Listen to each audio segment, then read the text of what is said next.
Diary of a Wimpy Kid, page 128. The whole reason I even went to this sleepover was so that I could sneak out and crash Holly's slumber party.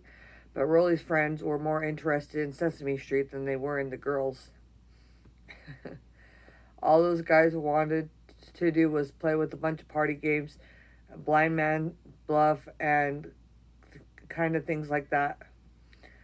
It could have been playing spin the bottle with Holly Hills, but instead, I spent the night trying to get grouped a bunch of fourth graders. Rolly played some other games too, uh, like freezer tag and twister.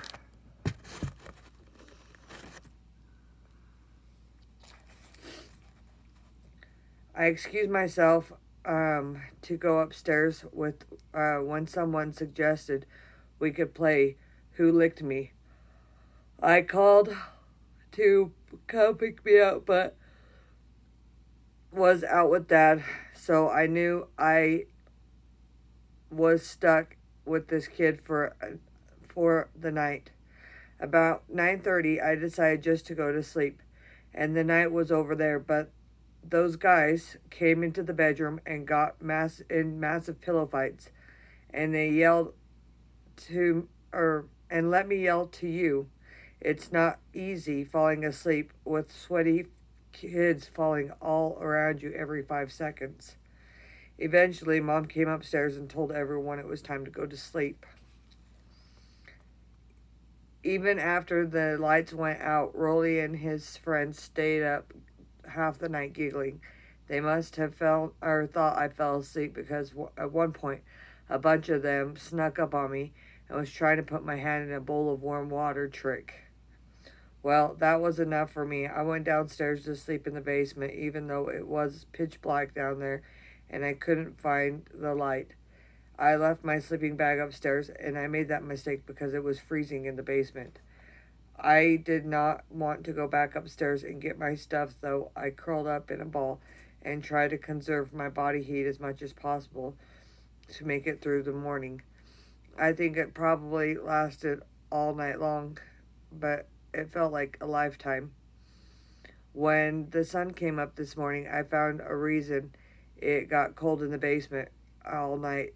The sliding glass door was open, and some fool got it open last night.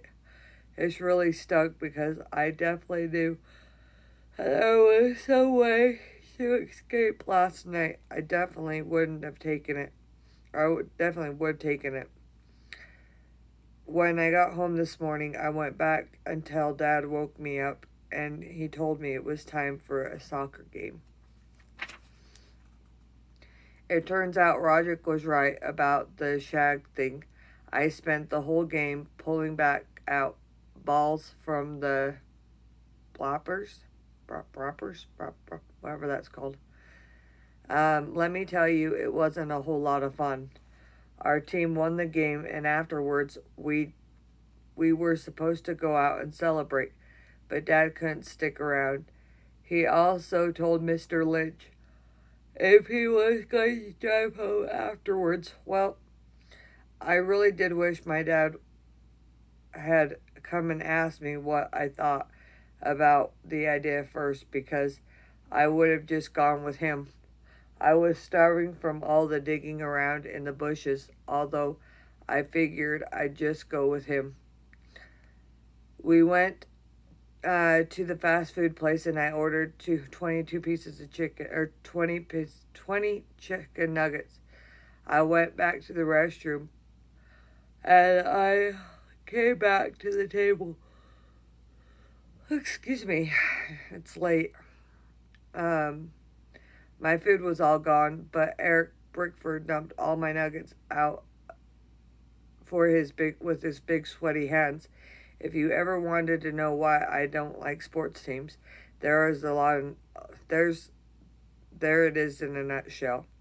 After lunch was over, Kenny Kenneth and Roderick got Mr. Lynch's car. Kenny sat in the back seat.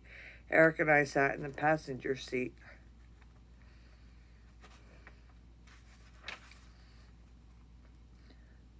We had to wait a long time because Mr. Lynch was sitting on the hood of his car blabbing with Mr. Boone.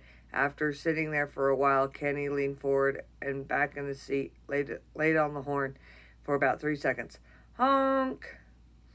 Kenny jumped back up into his seat and was Mr. Lynch turning around. It looked like I was the one who had honked the horn.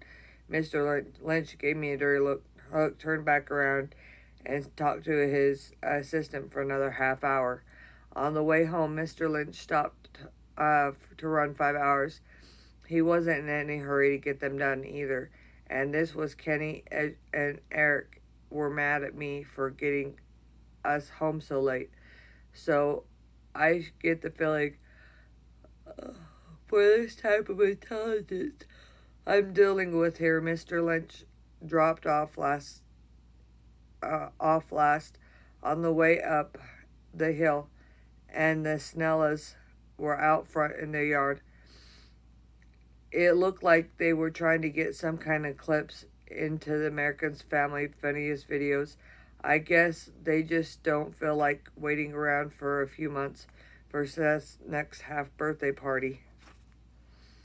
Okay, we're going to stop there, and we'll talk to you later.